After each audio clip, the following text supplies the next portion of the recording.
Welcome to JK Tells a Story, where real-life dramas unfold.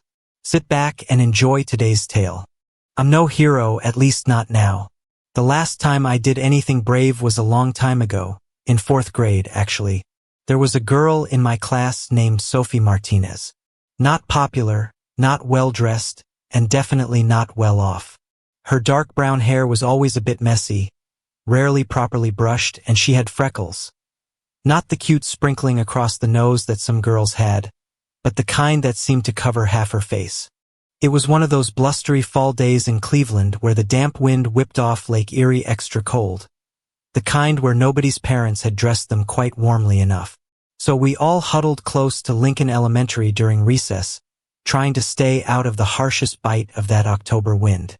That kind of concentration of 4th graders reaches critical mass quickly. For whatever reason, Sophie Martinez somehow became the target of a sudden wave of grade school cruelty. I don't really remember what started the whole Sophie situation, but I do remember that if you wanted to stay safe, you had to avoid whatever patch of playground concrete she was standing on. The effect was like a reverse magnet. Hordes of 4th graders rushing to evacuate to safer ground, leaving a miserable Sophie surrounded by a bubble of loneliness. I have no idea what possessed me to stand my ground as she trudged toward me, a cloud of misery hovering around her small frame. Maybe at first I was playing the game too, and by staying put I was showing I wasn't afraid of our newly designated outcast. If so, that feeling didn't last past a single look at her downcast eyes. I'd been singled out just a couple months before for the crime of wearing a t-shirt with the Butterfinger candy bar logo on it. I'd suffered through my sentence of being called Butterfingers for a whole month, as if life wasn't tough enough at that age when you were already named Mason Wheeler. I'd finally shaken off those chains and gotten my real name back just a week ago. So when Sophie stepped onto my section of concrete, when I was supposed to jump clear, I just stood there and said, "Hey!" She looked at me warily, waiting for some clever trick. She knew how the game was played too. She couldn't believe anyone would defy the will of the crowd. After a minute, she nodded slightly, and I went back to rearranging pebbles for some mysterious 4th grade reason. I could feel the collective outrage building as the crowd realized, in its dim emotional hive mind, that I was refusing to play along. There was a slow but certain understanding that I'd have to be punished, at the very least ostracized right alongside her. I was, as they say, well and truly screwed, and I'd done it fully knowing the consequences.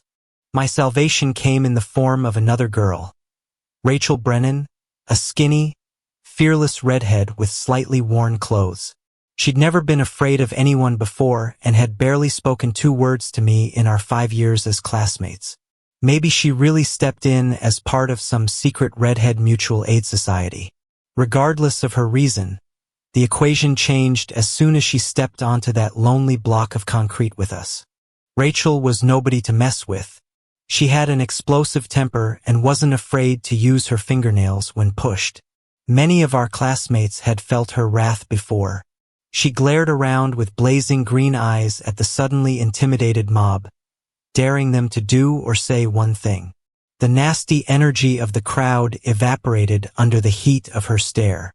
Kids were suddenly drifting away, finding other things to do, leaving the 3 of us standing uncomfortably on our little stronghold. Sophie glanced around, not quite sure what to make of her rescue, and quickly retreated to the safety of the space near the classroom door where there was real teacher supervision.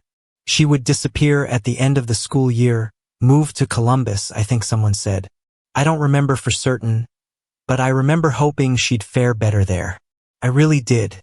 Rachel and I just stood there, ignoring each other for a long while.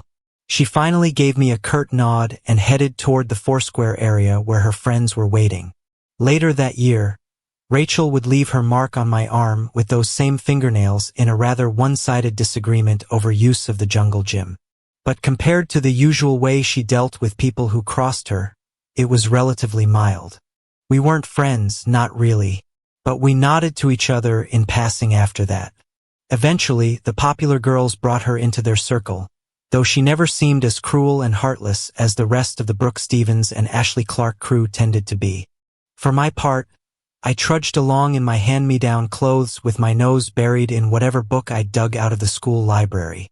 By the end of 8th grade, Rachel's awkward teeth had transformed into a brilliant smile, and her figure, well, let's just say she'd clearly become one of the beautiful people. Somewhere along the way, she'd traded her ragged clothes for fashionable ones and had been immediately swept into the cheerleader and athlete world. Meanwhile, I'd settled into the lower-tier smart kids category. As we made our way through Shaker Heights High School, I actually managed not to completely mess up. I passed with pretty good, though not great, grades and even had a real girlfriend named Emma Thompson, until her parents moved to Denver right after senior prom. By the time we graduated, my 4th grade heroics were long forgotten, and I probably said only 2 sentences to Rachel in the last 3 years. Partly because no girlfriend would want her boyfriend talking to the most beautiful girl anyone could imagine, and partly because Rachel moved in very different circles. Once in a while, passing each other in the hallway, we'd exchange a Mason and Rachel, but nothing more. Sometimes I'd catch her looking at me, and we'd both quickly look away. Even thinking about her felt risky. She had a college boyfriend with a flashy car. I think the boyfriend changed often, but they were hard to tell apart. I decided to skip college, mostly due to a lack of money for such things, and kept working at the auto parts store where I'd been employed for the last 2 years. After 6 months, when the Army recruiter told me about how I could finance college with a 4-year enlistment, I decided to give it a shot. I'd be getting on the bus to basic training on January 2nd. I had no grand dreams, but I'd scored well on the test for learning languages and requested to become a Shona linguist, since I'd heard it translated to a lot of college credits. For my last hurrah, I decided to attend Jake Sullivan's New Year's Eve party. He was a year older than me and had the kind of cool parents who, since the year he turned 16, simply disappeared for about 3 days before and a week after New Year's, giving him plenty of time to plan, execute, and clean up. Needless to say, this time was not wasted. He threw the wildest parties, or so I'd heard. Having a full-time girlfriend whose idea of celebrating New Year's was much more intimate had prevented me from joining the festivities before. Of course, I'd run into problems. My cousin needed help moving to his new apartment, and I'd been roped in under the pretense of seeing him one last time before basic training. So after an 18-hour day, I made it to the party after it had been in full swing for a couple of hours, and I was completely wiped out. I managed 1 rum and coke, then asked Jake if I could lie down for half an hour in one of the guest rooms. He promised to send someone to get me in 30 minutes. I basically missed the whole party. As pale morning light filtered through my eyelids, I shifted and someone spoke in a hushed tone. "Where's your shirt?" I managed to blink one eye open and look to my left. A single sparkling green eye was visible through the mass of golden red hair resting on my bare chest. I squeezed my eyes shut for a second and reopened them, sharpening the image. Unless you have a Rolling Stones concert t-shirt of your own, you're wearing it. There was a brief pause as she turned her head slightly and looked between us. "Ha! Okay then, where's my shirt?" I shifted and realized my left hand was resting on something soft, and one of her long legs was draped across mine. I kept my hand exactly where it was to avoid drawing attention to it. I definitely knew that voice. I still had faint scars on my arm from crossing her at the jungle gym all those years ago. At least I was still wearing my boxers, though I had no idea where my jeans had gone. She moved to get more comfortable, and I tried to piece together what had happened. I must have returned to the party and gotten completely drunk. However, I didn't have the splitting headache or that unpleasant taste I remembered from previous times I'd had too much to drink. All in all, the gods had been kind. Now I had to figure out how to get out of this situation unharmed. From the times I'd seen Rachel with boyfriends, they resembled the more powerful of the great apes and had only gotten bigger and more intimidating, looking since she'd started college. They'd only become a problem if I survived Rachel's legendary temper. I kind of figured out what happened, though. Good old Jake Sullivan had a sense of humor. If you passed out at one of his parties, he'd play tricks on you, like shaving your eyebrows or marking you up with permanent marker. Rachel?" She shifted her head to reveal both eyes so I could see them clearly. I think Jake got the drop on us. I didn't remember getting drunk, but I was really tired and must have passed out. I'm guessing you did the same. She pulled herself partly up and leaned across my chest to squint at the clock on the bedside table. It's 9 o'clock. The damage is done. There's no way anyone's going to believe we weren't in here together all night. She didn't seem particularly upset by that observation. She was quiet for a long moment, still resting on my chest. Did you hear you're headed off to the army? Yeah, on the bus tomorrow. Still a hero, huh? My confusion must have been obvious. I was a lot of things, but hardly a hero. In 4th grade, you stood up to everybody at once to protect someone that nobody even liked. You're the only real hero I've ever met. I laughed. I was stupid. If you hadn't shown up, I'd have been ostracized for the rest of my school life. You're the hero. She shook her head. I did the right thing because you showed me what it was. I was about to respond when she abruptly pulled herself up. I started to object, but she moved closer and I lost the capacity for speech. She smiled her brilliantly warm smile. Everybody's going to assume we were together all night anyway, no matter what we claim. What followed was tender and meaningful, the kind of connection everyone would believe we were having anyway. It was intimate and playful, and we found ourselves completely lost in each other. We lay there together afterward, her voice almost a whisper, as if she was talking in church. I came here on purpose, Mason. I had to do this once. Had to break Mom's rules and try out a real guy, someone who cares about someone other than himself. I looked at Rachel, but her eyes were downcast. What do you mean, Mom's rules? She grimaced and started talking, her voice muffled and sad. Her mom had married her great love. A great guy who would do anything for her.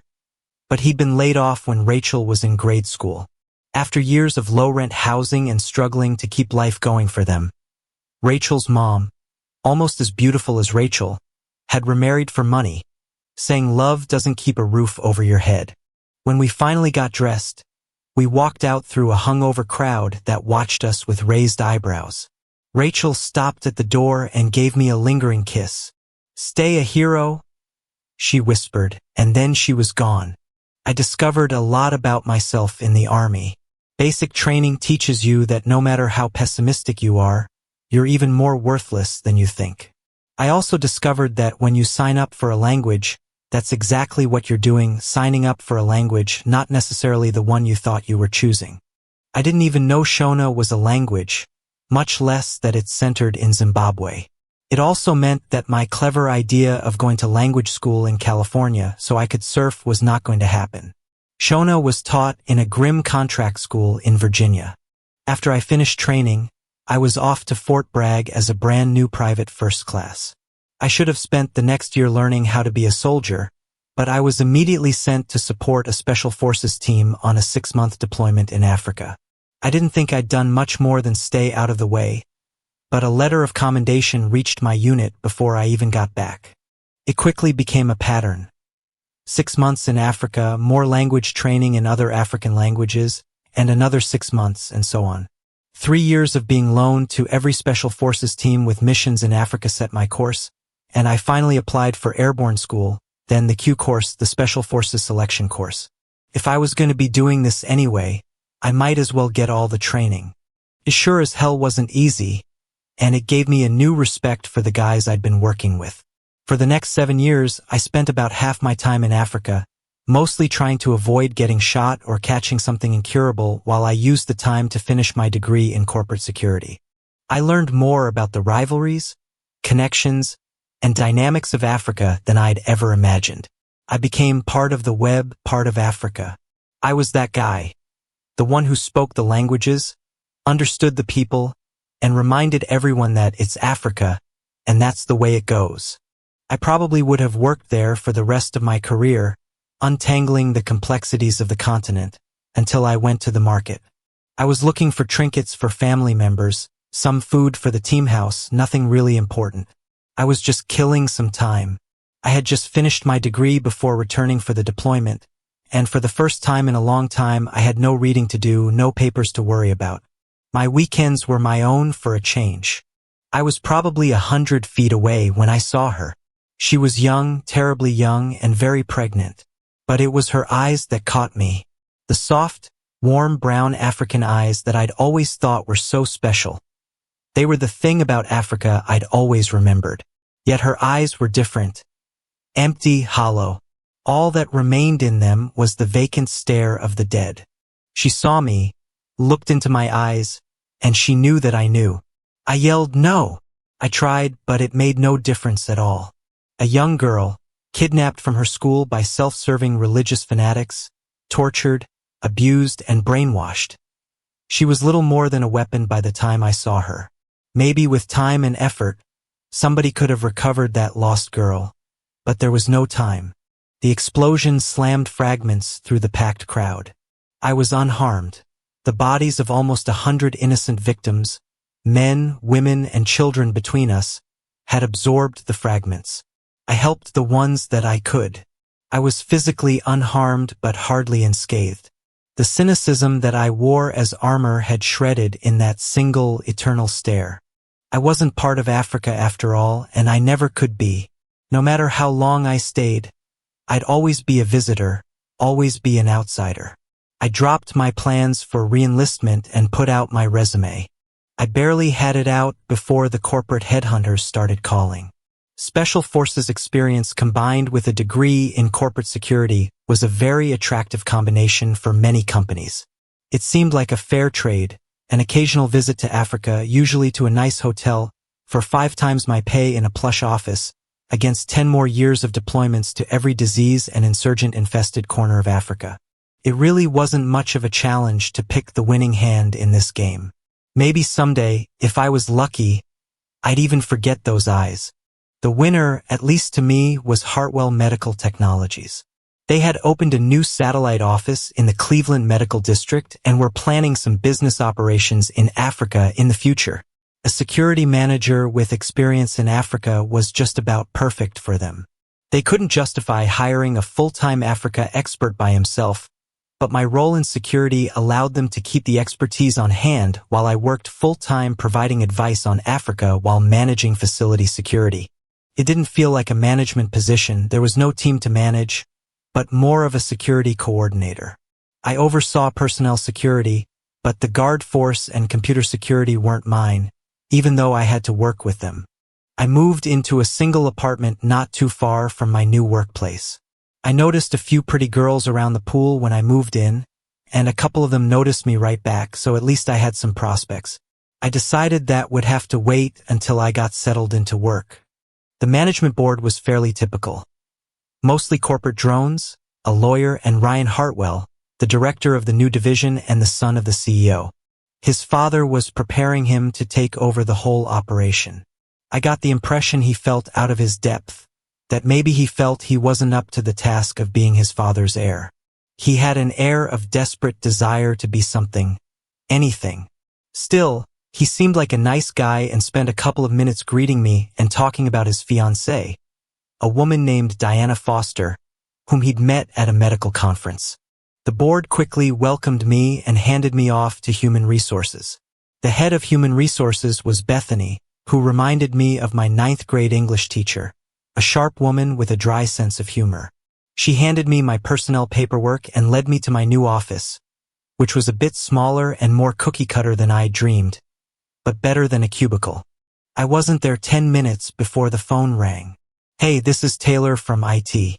Bethany says we've got to set you up with an account on the system like today. You got a minute?" "Sure. Where are you?"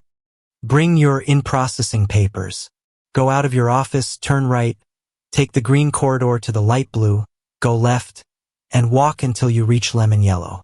My office is the first on the right." Sounds colorful. Welcome to Crayola land. 3 colors and a near miss on dark yellow. I walked into her office, and a pixie-ish woman with bright purple hair and matching lipstick peered at me through purple-framed glasses past her computer screen. Her blue eyes sparkled, and she smiled broadly. "Hey, you made it. How do colorblind people get around here?" "I sneak out and leave cookie crumb trails. You'd be taking snickerdoodles to chocolate chip to peanut butter. She grinned mischievously, then launched into a horrible parody of a German accent, sticking her hand out. Your papers. I must have your papers. I handed them over and watched her hands blaze over the keyboard. She glanced down at the papers. Not married. You got a girlfriend? No time. Just got here. Moved into my apartment a week ago. She wrinkled her nose like a bunny for a second. Then what I was going to do was flirt with you until you asked me out. But that could take half an hour and I have a lot to get done. It would work though. Once you asked me out, we'd have to go out for coffee. Then a casual date of some kind. After that, you'd want to take me to a nice restaurant to make a good impression, so you'd ask me what kind of place I want to go. She flashed an impish smile. I figured we could fast forward through that stuff. So, I held my hands up in surrender. Okay, you figured out my plan. What time? 6:30. We'll walk. There's a new place that just opened up about 3 blocks from your apartment. This felt distinctly like a setup. Where do I pick you up? 3 floors down, apartment 6. I watched you move in. I looked at her with narrowed eyes. The girl by the pool in the blue bikini? Her suppressed giggle managed to burst out. The bikini you found so interesting that you didn't remember my face. Hey, you had on huge sunglasses and that big hat. There hadn't really been very much to the bikini, which was why it was so interesting, to be honest. Yeah. I saw what you were looking at, and it wasn't my hat. She gave me a sideways smile to let me know she wasn't offended. That was the start of a lot of good times. Taylor was a Cleveland native and knew every fun place to go. She'd lived in Austin for a while, which explained the hair. It didn't stay purple, it changed often, and her lipstick and glasses changed with it. Stay weird. Austin, stay weird. She wasn't shy and didn't have any problems letting me know when she was interested in spending time together. She was honest and made it clear that she wasn't interested in a serious relationship right from the start, and that I was something of a break from all the drama. Conventional relationships just weren't her thing at all, but she only dated one guy at a time. While the logic didn't seem quite straightforward to me, it suited her quirky personality. Frankly, I was just having a good time. Anyway, I didn't really have time for a full-time relationship. I'd only been at Hartwell for 6 weeks before I was called down to the CEO's main office in the heart of downtown Cleveland. After waiting an extra half hour, I was shown in to meet him. He was an older man in a $5,000 suit with a perfect tan, perfect teeth, and a snow-white perfect head of hair. He looked like he belonged in a movie or on a golf course. He got up and walked around the desk to meet me as I walked in, taking my hand in a perfect handshake, gripping just hard enough to show no sign of weakness, just light enough not to be overly aggressive. Mason, welcome aboard. Thank you, sir. Glad to be here. Good to hear. How are you settling in? I'm doing well. The office is good, and my coworkers are friendly. In Taylor's case, extremely friendly. That's good. Have a seat. He gestured to one of the chairs in front of his desk and sat in the one opposite it. He made small talk for a few more minutes before getting to the point. I need you to go to Africa and make arrangements for meetings. We'll get you a contact list. This is just to lay the groundwork with businessmen and a few government officials. There's a lot of potential there, untapped resources, and we really need to set up contacts and get in on the ground floor.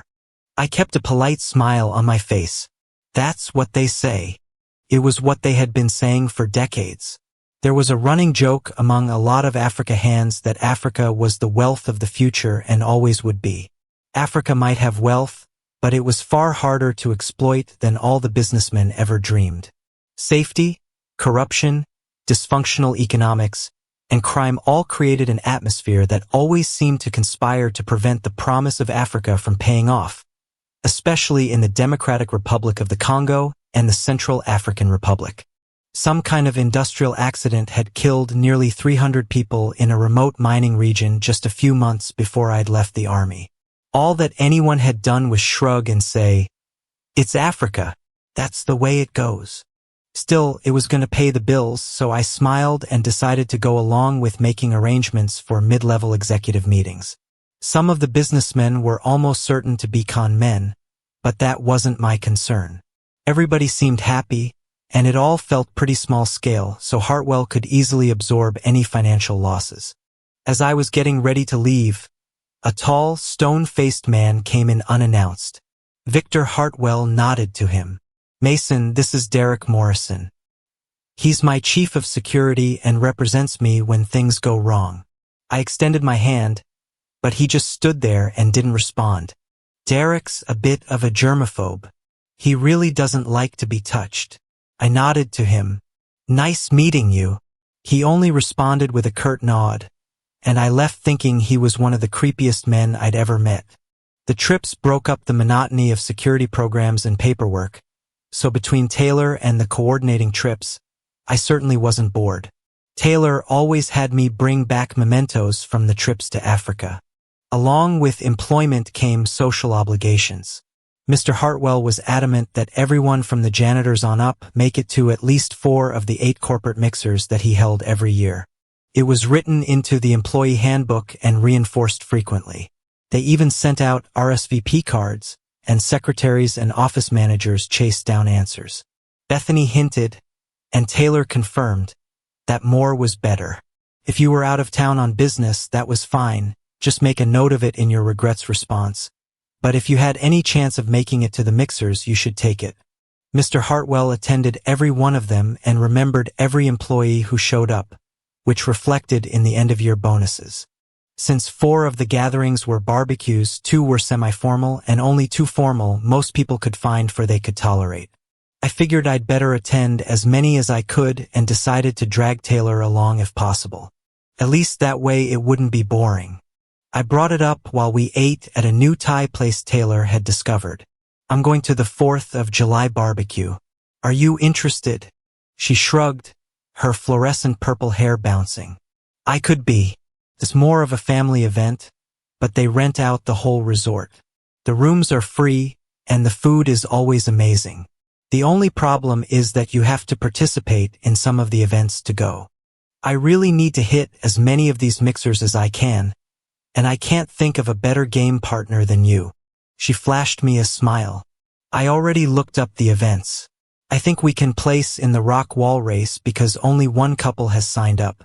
I'm pretty good at trivia, so if I can convince Bethany and her husband into teaming up with us, we have a shot at not looking like idiots. He's a history professor and wicked smart at trivia. We need one more event, right? Not the 30-second hot dog eating contest. I got talked into that last year. I won, but I got sick."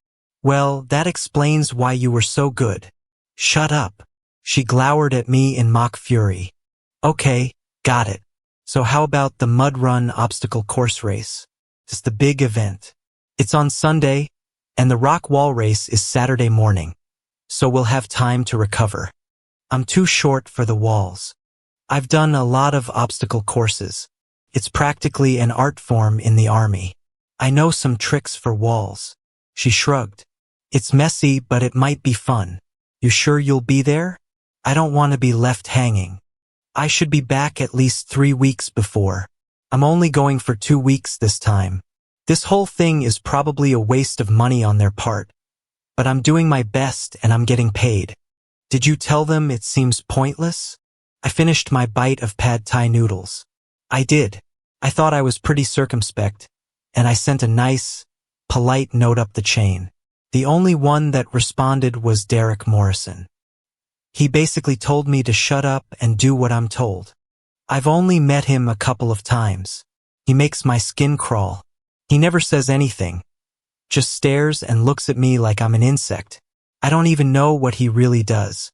None of the security people report to him. I know some of the meetings I've set up in the DR and CR for him, but that's all. Taylor spooned some jungle curry onto her rice. I know he reports only to Mr. Hartwell. I just don't trust him. All the stuff I've gotten from him seems, I don't know, condescending maybe. Probably just an asshole. You're the new guy who's done that cool special forces stuff. Maybe he's just jealous. I watched as our mangoes and sticky rice arrived. Just doesn't feel right. Our conversation turned back toward the 4th of July mixer. I did get back in time. Taylor and I came in second in the rock wall race out of 5 couples, but honestly, 2 of them were doing it because everything else was full. Taylor turned out to be right about the trivia contest. It wasn't even close. I managed to answer 2 whole questions and Bethany about 5, but Taylor and Marcus, Bethany's husband, pretty much ran away with the competition while we all drank too much and ate dry-aged steaks that must have cost $50 apiece. Despite her serious demeanor at work, after a couple of drinks, Bethany turned out to be hilarious. I asked her if she and Marcus intended to run the mud race. Bethany rolled her eyes, snickering. I can't believe you're asking me that. Have you looked at the obstacles?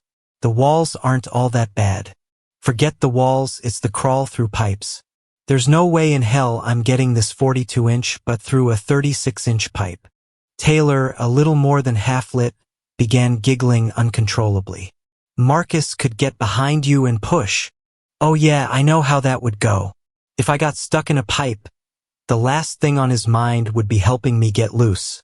Taylor spun an invisible lasso over her head, grinning from ear to ear. Bethany choked on her drink for a second. That'd be the last year we're allowed to attend. Her eyes widened. Hey, maybe we'll do it the year I retire. Go out with a bang. Taylor howled and Marcus nodded agreeably. Both women worked their way up to breathless laughter. I shook my head. Sorry I asked. Marcus gave a half smile. I kept forgetting to separate the 2 of them when they got to drinking. They really fed off each other. I could see that as he smiled fondly over at his wife for a second, then turned toward me. Bethany tells me you're the Africa expert as well as the security manager, he said. Mr. Hartwell himself chose you.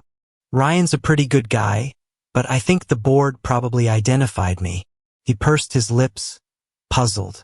No, I'm sure she said it was the old man, not Ryan. I started to ask, but Taylor fell back against me, laughing wildly at something Bethany had said. Marcus held his hand up. Sorry, Mason, but I think we need to rope these 2 in and get them to bed before they go overboard. Bethany grabbed his hand. Come on, let's go practice that pushing technique. He shrugged helplessly as she dragged him away. I carried Taylor upstairs and helped her to bed. While I brushed my teeth, I was just thinking about Marcus's confusion when I heard a noise behind me. Taylor moved toward me with deliberate intent, and what followed was intimate and tender, a natural culmination of our growing connection. The victory celebration and grilled steak-induced contentment that we fell into later that night was well earned. It was a good thing the mud race started late because we barely made it to the starting line at 8 o'clock. Not too many of the other runners looked any less muddy than Taylor and me. Mr. Hartwell made a few opening comments about the race symbolizing perseverance and a lot of other stuff that I was frankly too tired to listen to. Then he fired the starting pistol. It was absolute chaos. At least 150 runners pouring into a 3-mile-long mud course that had been heavily watered for over a week.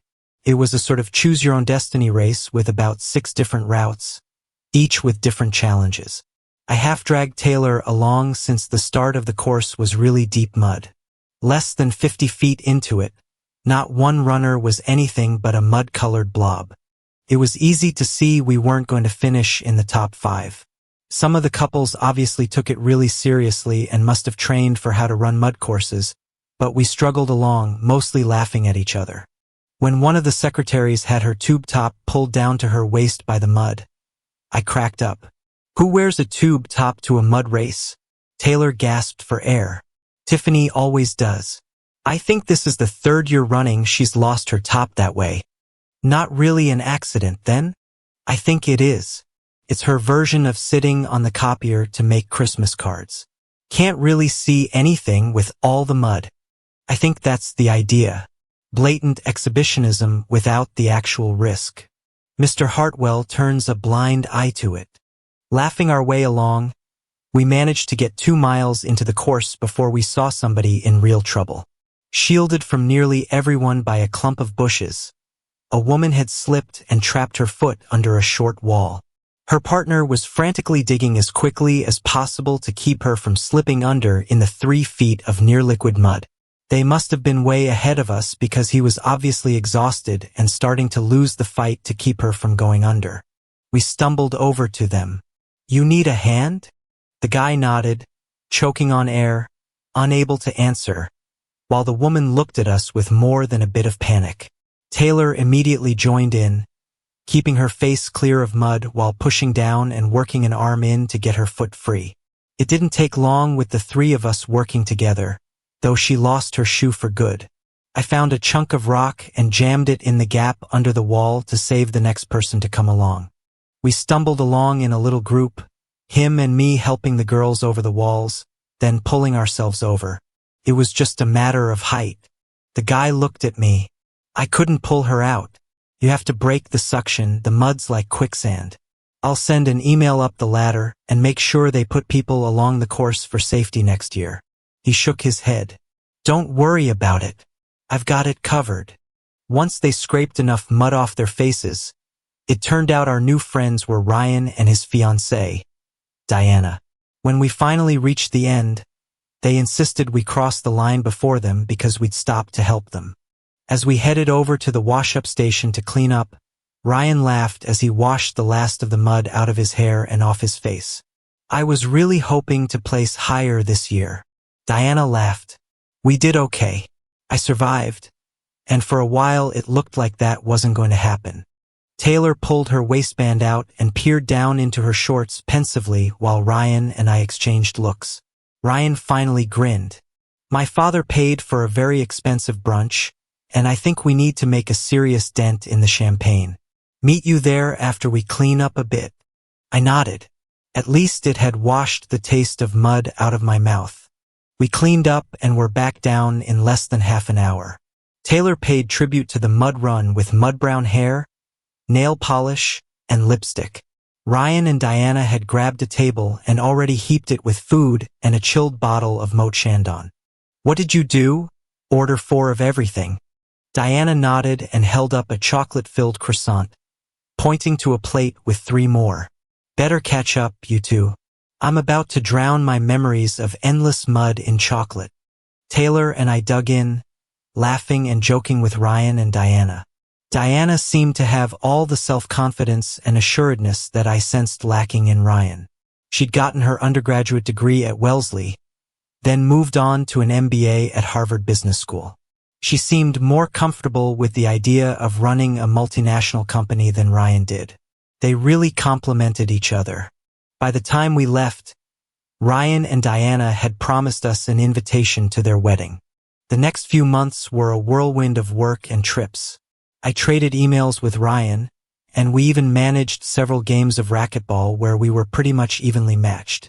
We also shared a few beers together on occasion, until my trips to Africa picked up. I was gone for the next 2 mixers, which was disappointing, especially since Taylor managed to go to the Halloween party and told me that Tiffany dressed up as a character with a bit more skin showing. She did take pictures, though, and it was truly impressive. I asked about Ryan and Diana, but she hadn't seen them there, which was odd. More bothersome was that something about the trips to Africa was starting to seem peculiar. The guys I was setting up meetings for seemed to know each other already, and there didn't seem to be any rhyme or reason to the scheduling. Even for Africa, where delay for monetary gain was a time-honored tactic, it just felt wrong. I sent a note to Ryan about my concerns. His response was distracted and a bit confused, but he promised to kick it upstairs to his father.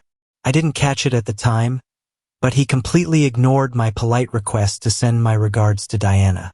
Maybe if I'd noticed that, I wouldn't have been caught so completely flat-footed at Christmas. The Christmas ball was the most formal of all of Mr. Hartwell's mixers. White tie, ball gowns, hors d'oeuvres nobody could pronounce, and live orchestra music in a massive ballroom were the order of the day. I would have asked Taylor, but she sent me a note before the invitation even reached my desk, telling me to pick her up at 5:30 on the day of the ball, and that she already had an incredible dress picked out. The dress really was stunning. When Taylor answered the door in a shimmering, opalescent white sheath dress with matching hair, lipstick, and nail polish. I was momentarily dumbstruck. She gave a smug smile. "Cat got your tongue?" I caught my breath. Wow. Just wow. I squeezed my eyes shut and opened them again. It was just unreal. Her smile went a little lopsided in a good way. We both recognized that we were just friends, but she liked being appreciated. She took my arm, and we headed out to my car. After dropping the car with the valet, we entered the grand ballroom, an enormous 100-year-old venue that they'd managed to keep in near-perfect condition. We found our table off in a remote corner, which bothered me a bit. As silly as it seemed, I thought we'd had a lot of fun with Ryan and Diana, and I kind of expected to be a bit closer to wherever they were sitting. Still, Bethany and Marcus ended up at our table, so we had entertaining conversation, and when the dancing started, we traded partners for a couple of dances. I caught a glimpse or two of Ryan, and finally, during a lull, Taylor and I decided to go over and socialize a bit. We were still 20 feet away when Taylor suddenly stopped and tightened her grip on my arm. Holy! Who the hell is she? I followed her stare. The woman hanging onto Ryan's arm wasn't Diana. She was tall, with a figure that was hard to ignore and long golden red hair. She held on to Ryan with an easy confidence that made it clear she felt a sense of ownership. We weren't the only ones looking at her. Nearly every man and woman on the floor had one eye on her, a mix of jealousy and barely concealed admiration. Taylor blinked. Wow, where did she come from? Ryan suddenly caught us staring. Mason! Taylor, come on over here and meet Trina. The redhead turned to look at us and smiled. A practiced, perfect, blinding smile. Trina Roberts. I'm Ryan's fiancée. She didn't seem to recognize me at all, but I knew her. I hadn't seen her since the day before I left for basic training, but there was no way I'd ever forget her. I kept my face straight with enormous effort. Nice to meet you, Trina. I'm afraid I've been out of the country, so Ryan hasn't had a chance to tell me about you. A look of relief washed over Ryan's face when he realized I wasn't going to mention Diana. Yes, it's just been so hectic. We just keep missing each other. Trina and I met in October, and he went on to discuss a relatively meaningless charity ball, how their eyes had met, and how it felt like destiny. It all sounded very romantic if you ignored the unspoken part about Diana. Taylor followed my lead, introducing herself with distant politeness. We excused ourselves and wandered up to the balcony overlooking the ballroom. Damn, Taylor said, shivering. Diana never stood a chance against that. She's something else. Taylor eyed me carefully. Really, if you get a shot at dating her and pass it up, I'm getting you an eye test, a testosterone check, and maybe a psych evaluation. I laughed, but it felt forced. I don't think that's going to be a problem. But Taylor was studying my face. You know something. What is it? I shook my head. There's something about her that doesn't feel right. Of course there isn't. She's gorgeous, confident, and she just stole someone else's fiancé. But that doesn't mean she's not worth dating if you get the chance. Trust me, Taylor. That's not going to happen. Over the next few weeks, I found myself thinking about Rachel, or Trina, as she was calling herself now. I couldn't shake the feeling that her appearance at Hartwell wasn't a coincidence. Rachel had always been smart, always had a plan. The question was, what was she planning now? The answer came when Taylor burst into my office a month later, her face pale. Mason, you need to see this. I've been digging into some of the financial transfers you mentioned, and I found something. She pulled up a bank statement on her laptop. Look at this account. PCM Advisory Services. Ring any bells? My blood ran cold. That's my initials. Exactly. And look at the deposits. She pointed to a series of large transfers, each one corresponding to dates when I'd been in Africa. Someone's been funneling money into an account under your name. I stared at the screen, my mind racing. How much? Just over $1 million. Jesus. Taylor, I've never seen this account before in my life. I believe you, but someone went to a lot of trouble to make it look like you're on the take. The question is why? As I stared at the evidence of what looked like a very sophisticated frame-up, I realized that my troubles at Hartwell were just beginning, and I had a sinking feeling that Rachel's sudden reappearance in my life wasn't a coincidence at all. "Taylor," I said quietly, "I need to tell you something about Trina Roberts." She looked at me expectantly. I took a deep breath and decided I had to trust someone. "Her name isn't Trina. It's Rachel Brennan, and I've known her since 4th grade. Taylor stared at me wide-eyed. "Mr. Hartwell will never believe this is a coincidence." "I think you're right about that. Even I'd have trouble believing it's a coincidence, and I know it is. So what do we do?" "Stay out of it. You tell Mr. Hartwell what we've learned about Trina and never bring up Rachel. It's enough to know what he's dealing with. He'll either pay her off or scare her away. Unless she's changed a lot, scaring her away isn't going to be easy. He'll probably try to pay her off, but he better not be cheap. She probably has a pretty solid bank account by now." I headed over to my office and pondered my options while I idly picked my way through my inbox. An odd envelope caught my attention. It was addressed to PCM Advisory Services LLC, and I very nearly stuck it back into the outbox as misdelivered until I saw Mason E. Wheeler in the second line. There just aren't a lot of guys with that name. I tore it open and found a business bank account statement that totaled just over $1 million. I felt sick. Whatever this was, it couldn't be good. The deposits had an obvious pattern, at least obvious to me. The deposits almost invariably followed my trips to Africa. I looked back at the address and saw it was in the main office building in downtown Cleveland, but to a suite I'd never been to. I thought of the strange trips and how Victor had commented on me being handpicked by him personally.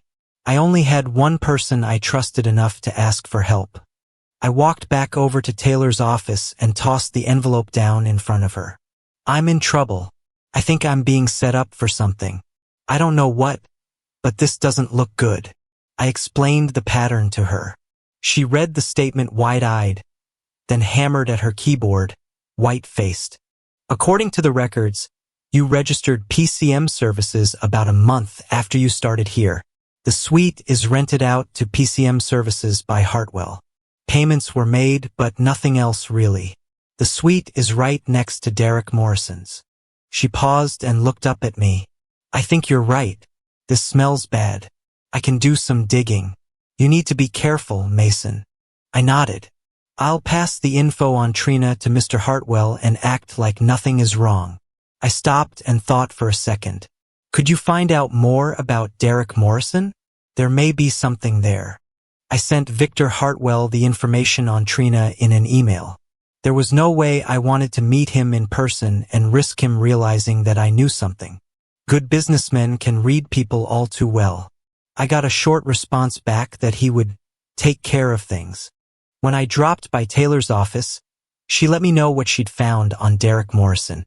Not a lot, but enough to make me worry. His full name was Derek Morrison, and he was a former DEA agent who'd left that agency under a cloud of suspicion when his partner was killed and several $1,000s had gone missing. Not enough evidence to prove anything, but it was clear what the DEA thought of him. Taylor also looked into the bank account. The money was coming from anonymous accounts in places like the Cayman Islands, but she was otherwise sparse on information.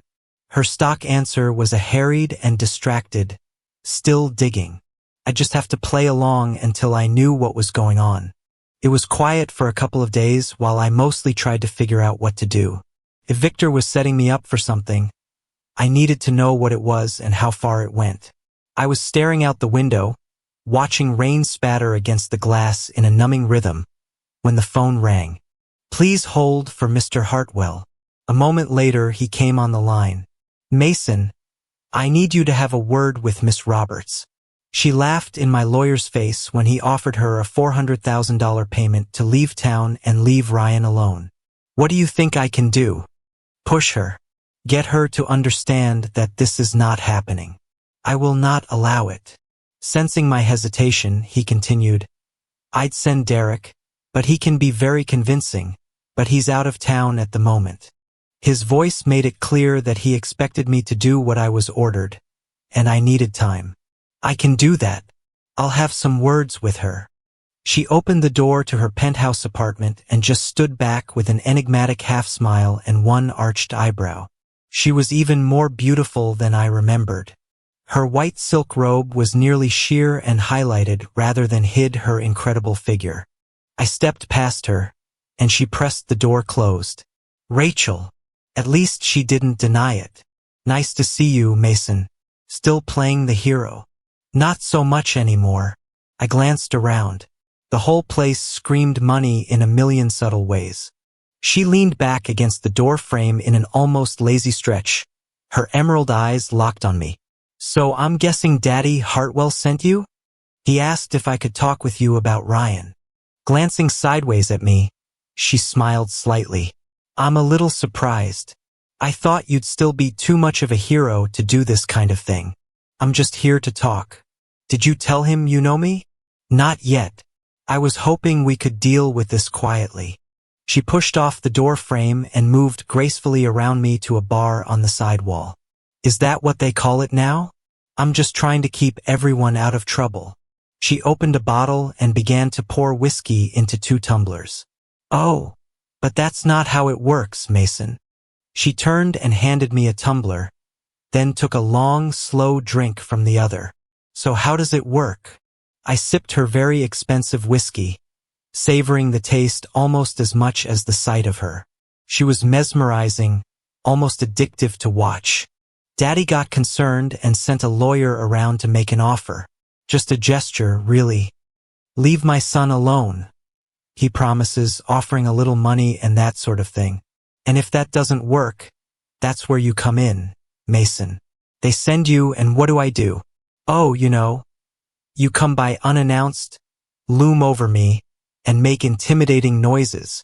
She put her tumbler on the coffee table, widened her eyes, and held her hands up in mock fear, then shook her head and sighed. But that just doesn't work with me. I set my tumbler down next to hers and stepped toward her. So what next? That's when you start getting a little rough with me. Make your presence felt. You don't want to leave any marks or anything I could use to gain sympathy from Ryan and alienate him from Daddy.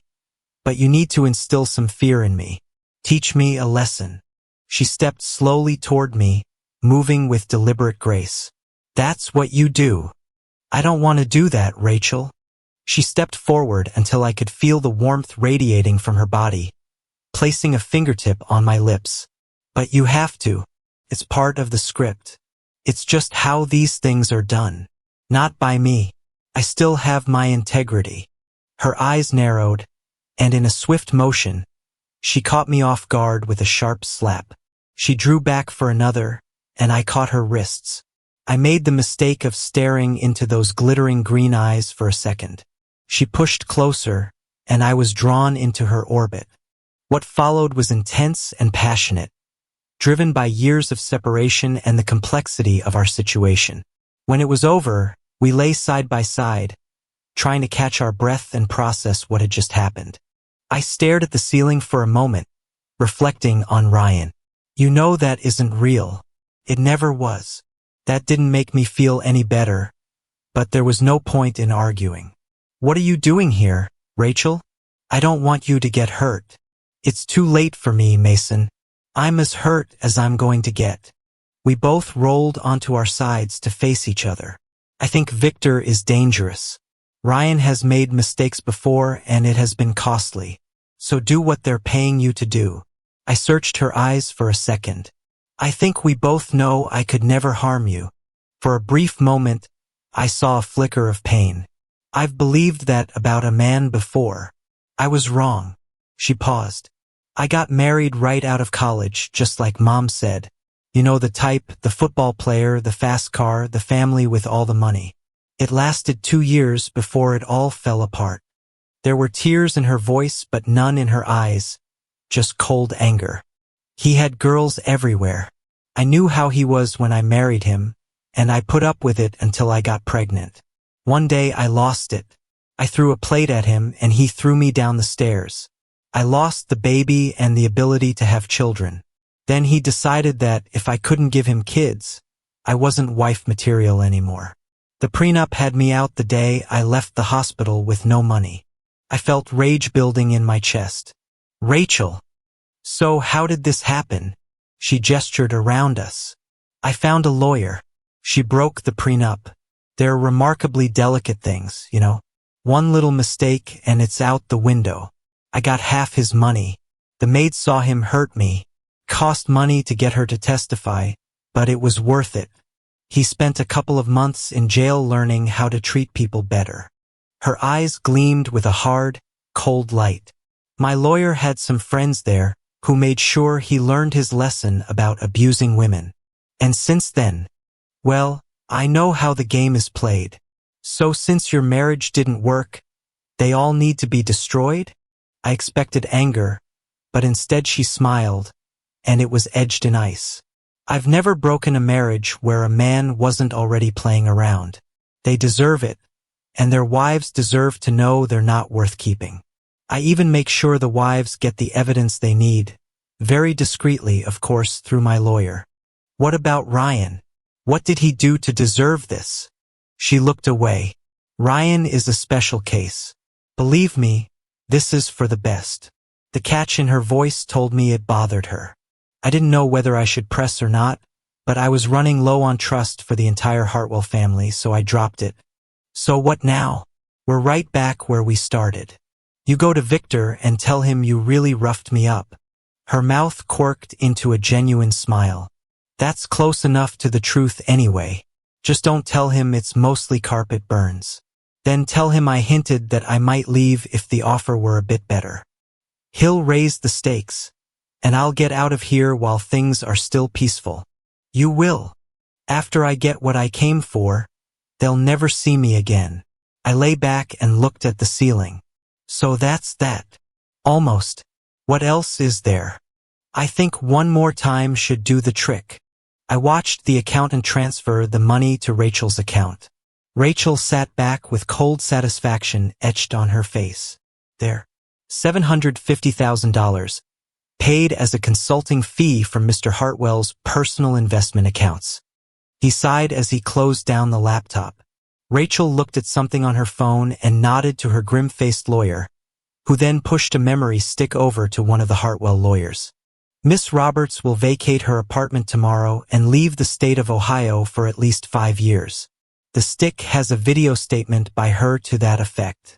She also declares that she has had no interest in Ryan Hartwell, except from a financial perspective. Aside from Rachel and the Hartwell accountant, only 3 lawyers and I witnessed the transaction, which all took place in her lawyer's office in an oddly sterile conference room. Rachel pointedly ignored me. Victor had insisted I be there as an implied threat, a reminder that he could do more than offer money. He, on the other hand, had distanced himself from the proceedings. Ryan, of course, was unaware of the coldly financial sacrifice of his dreams of happiness. What I couldn't understand was the sheer glee in her eyes as she walked past me to leave. From what Taylor and I had seen, the money just wasn't high enough to really buy her out. Consequences to the innocent are, of course, inevitable. It was almost 2 a.m. when I got the phone call to come down to the police station. He was uncooperative, and the cops found your security manager card in his wallet. No bail. Just get him the hell out of here. The cop at the desk said she just wanted Ryan gone. Ryan Hartwell in the drunk tank would be way too much trouble, and she didn't want it. She led me to the holding cell of the substation where he was. They really didn't want to call us, but he was getting pretty unruly. He was half sitting on the end of the single bed in the cell, but he opened his eyes as soon as we entered. He tried to lunge off the bed at me but just flopped onto the filthy floor, out cold. The cop helped me get him up on my shoulder, then pushed an envelope at me with his belongings. Cell phone, belt, wallet, $303 in cash. You going to be able to handle him? I'll probably be wearing whatever he drank for supper, but I'll make it. I dragged him out to my car and strapped him in the seat. I tried to think of who to call. There was no way I was handing him off to his asshole father, and I couldn't think of anyone else who cared enough about him to watch over him, except maybe there was that one person who might. I pulled his phone out and checked it. Poor naive Ryan didn't even keep a screen lock on it. I stared at the picture he had set as his wallpaper and felt nauseous. I flicked through the contacts and made the call. She didn't sound thrilled, but she answered, and I told her I'd just dump him on her doorstep if she didn't let me bring him in. I dragged him up the steps and then into the high-end townhouse while she held the door. What am I supposed to do with him, Mason? Keep him away from sharp objects for a couple of days. Treat him with care for a while, then maybe forgive him. He didn't have a chance against her. You know? He didn't. Diana pointed down a hallway. I do know. That's what hurts.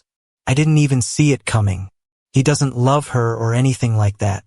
It was just infatuation. Ryan should have been smarter than that. Pisses me off. You've always been the sharper half, Diana. Remember that. I tossed Ryan onto the bed and pulled his phone out, flicking it on and holding it up for her to see. Somebody sent this to his private number from a burner phone. If his father had it, he'd have thrown it in his face. If you wanted revenge, you'd have sent it from your phone so he'd feel worse. You're the only one who stands to gain from sending this anonymously. That's why I'm here. She stared at the picture of Rachel and me in a compromising position on the carpet. I had her place wired. I knew if I waited and kept the surveillance on, she'd screw up sooner or later. I just didn't expect it to be you. You're the only real friend Ryan had. The only one who didn't want something from him or his father. She hissed the last part. I sighed. There's history between me and her. It goes back a long way, long before any of us met. So I heard in the tapes. Her real name is Rachel, right? Now I get her leftovers? I shook my head. Ryan almost got carried away by a wolf. We got lucky and drove the wolf away. He's not leftovers, he's a victim. If you want him to be, he can be a survivor. She grimaced at him. He's a cheating asshole, maybe, but if you hadn't wanted him back, you wouldn't have sent the picture that way and then let me through the door with him. He's inoculated now. He'll never do it again. You made sure of that. Diana's expression softened just a bit. There probably isn't another one like her. Is there? I don't know. Maybe there is, but now you know what to watch for. He'll be making up for this for the rest of his life. I rolled Ryan onto his side and braced him with a pillow. And he'll thank you every day for letting him. Just keep him on his side. The rest of his life could be 10 minutes. I don't expect Ryan will want anything to do with me anymore. So I wish you two the best. Diana saw me out. As I headed home, I reflected that with all Diana's manipulation and deception, maybe the only real difference between her and Rachel was that she actually loved Ryan, at least a little. Maybe it was enough. I dragged into work the next morning, exhausted. I opened the door to my office to find Taylor already sitting on my desk next to a pile of manila envelopes. She looked somber. Of course, her hair, lips, and nails were all dead black, which may have made it a bit more obvious. It's as bad as you suspected. Victor and Derek are setting you up to take the fall for covering up that defective cardiac device recall in Ghana.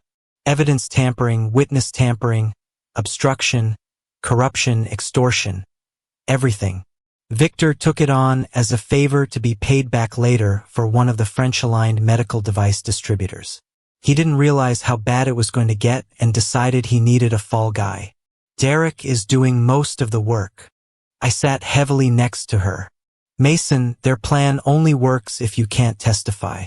It'll only work if you're dead. I sighed. What have you got? Some emails, but mostly texts. Everybody forgets the company backs up the texts from company phones for 5 years. She pointed to the stack of envelopes. I've got it ready to mail out. FBI, Department of Justice, IRS, and every other agency I can think of. She shrugged. I even have the Department of Agriculture in there somewhere. I could just take it over to the FBI office. They take one look and drop you in jail until they can sort it out. Derek was DEA and Victor has reach. You wouldn't make it alive until morning. She reached up and touched my lip with one fingertip. I may not love you, but I'll miss you, Mason. I really will. I grabbed the stack of envelopes and headed out to the post office. It was less than half an hour later when Victor called me. Mason, I need you to get over to Trina Roberts' place and stop her from leaving, if she's still there. I almost told him to go to hell but held my tongue. Why? You wanted her to leave. She's leaving, not with 75 million of my money. It was 750,000. I was there. I watched it happen. I had a bad feeling about it and had it checked. Somebody hacked the link, caught the computer between the display and the security system. The geeks say it's a variant of something called data scraping, whatever the hell that means. You guys saw what they wanted you to see. They got 75 million of my money. You stop her from leaving. Derek and I will get there as fast as we can. I stomped on the gas. Rachel was dressed in jeans and a blouse, but what really caught my attention and staggered me for a second was the smile on her face. A real, honest smile that went to her eyes. She was genuinely happy to see me. Victor is on his way here with his enforcer. They caught your little game with the money, and he wants blood. I thought we had another 10 hours before they noticed. I even had some of the money routed to Derek's bank account to confuse things. I could hear footsteps coming down the hall. Hide. She nodded, then slid into the closet as they began pounding on the door. Victor and Derek shoved into the room. She's gone. Why did you let her leave? Victor glared at me when I emerged from the bedroom. She was gone when I got here. God damn it. It'll take weeks to hunt her down and deal with her. I didn't say anything. I just needed to get them out of the apartment. Derek seemed to be drifting aimlessly, not really searching. Victor rubbed the bridge of his nose, frustrated. Might as well do it here anyway. Derek pulled out a small revolver, a short barrel .38, and leveled it at me. He stepped behind me and put one hand on my shoulder. Victor walked over to the bar and examined the bottles slowly, pouring himself a drink. It's just business, Mason. He pulled a case out of his jacket pocket and produced a syringe. Derek tells me it doesn't hurt. Murdering me to cover up your mistakes seems pretty personal to me. Not everything is business. The closet door opened, and Rachel stepped out behind us, a small automatic in her hand. No, not everything is business. Derek started to turn, but she stopped him. Put the gun down. Something in her voice made it clear she'd shoot. He tossed the revolver onto the sofa. Victor had the sheer gall to look cheated. So I guess she didn't leave after all. I guess not. Rachel gave a shark-like smile. No, she didn't. Her voice dripped sarcasm as she waved Derek away from me. Derek let go and started to back away. I spun and punched as hard as I could, staggering him back into the wall. He tried to fight back, but it was too late. I hammered him until he slumped to the floor. Victor stood rigid, looking at me in shock. What was the plan? Unsolved murder in the missing woman's apartment? Maybe get law enforcement to do your dirty work. Rachel cut in. Mason, do you remember when I told you about my father? I nodded. Victor looked lost. Robert Brennan. That was his name, though I don't expect you would remember that. She looked at Victor with a curious tilt of her head. He shook his head slowly. You downsized his department 1 year so you could pay yourself a bigger dividend. I looked into it. The division was doing well, but you reported that you wanted a bit more cash flow for the investors, so you chopped it. That was business. His voice was slow and uncertain. Her eyes narrowed to slits. That's your answer for everything, isn't it? But it wasn't. Took me years to find out, but I did. You did it to cover up a mistake, a medical device experiment that caused complications in testing. You eliminated the division that was supposed to do the long-term follow-up for the testing to shift the responsibility to someone you could control. 30 positions, including my father's. It killed him. Took a year, but it killed him. Victor's face went blank. So you decided to take my money? It's all about the money. Rachel cut him off, her eyes blazing with intensity. I didn't do this for the money. I did it to hurt you. I thought about going after you directly, but I couldn't bring myself to even think of that. So you went after Ryan? Victor's voice was dead calm. Not really. I knew you didn't care about Ryan. The only thing you care about is money. So instead of taking Ryan, I took the money. I just used Ryan to do it. She shot a glance at me, her face tense, and I could see her fingers tightening on the trigger. Rachel, he's already finished. I just sent evidence of the cover-up he was running in Africa over to the feds. He'll spend the rest of his life in prison. Victor looked at me, trying to calculate how serious I was, when a noise caught my attention. Derek rushed me, still dazed from the beating but too quick to ignore. He managed to wrap one arm around my throat as we slammed into Rachel and then collided into Victor near the bar. I twisted to break Derek's grip and felt another pair of hands gripping my arms as we tumbled. I saw Rachel's gun skitter across the floor and disappear under the sofa. I was fighting but losing, starting to black out, until Victor suddenly let go, freeing my arms. I pulled Derek's arm loose just enough to gasp for air.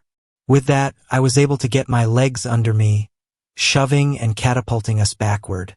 I felt the air rush out of him as we smashed into the wall, and I pulled free, diving for the sofa where the gun lay.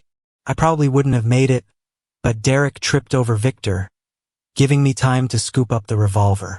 I didn't have a choice. I fired twice and Derek crumpled to the floor.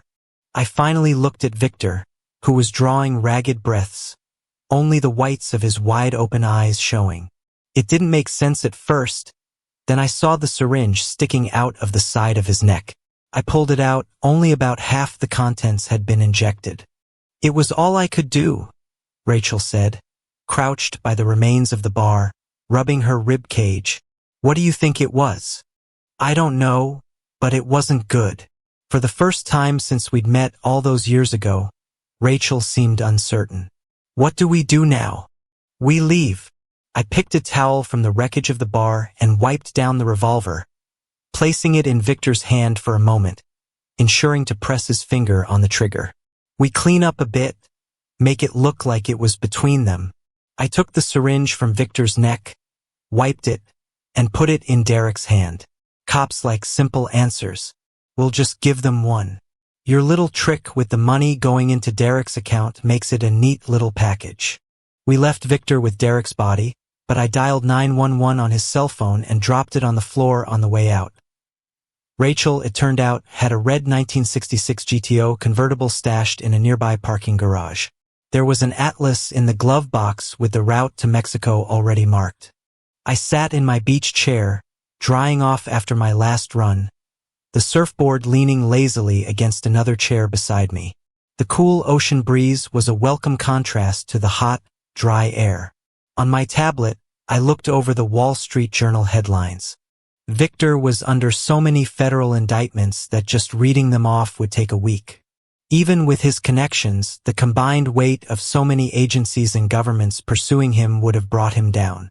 That didn't matter now, though. He'd never be prosecuted. The picture of him showed a bent old man in a wheelchair.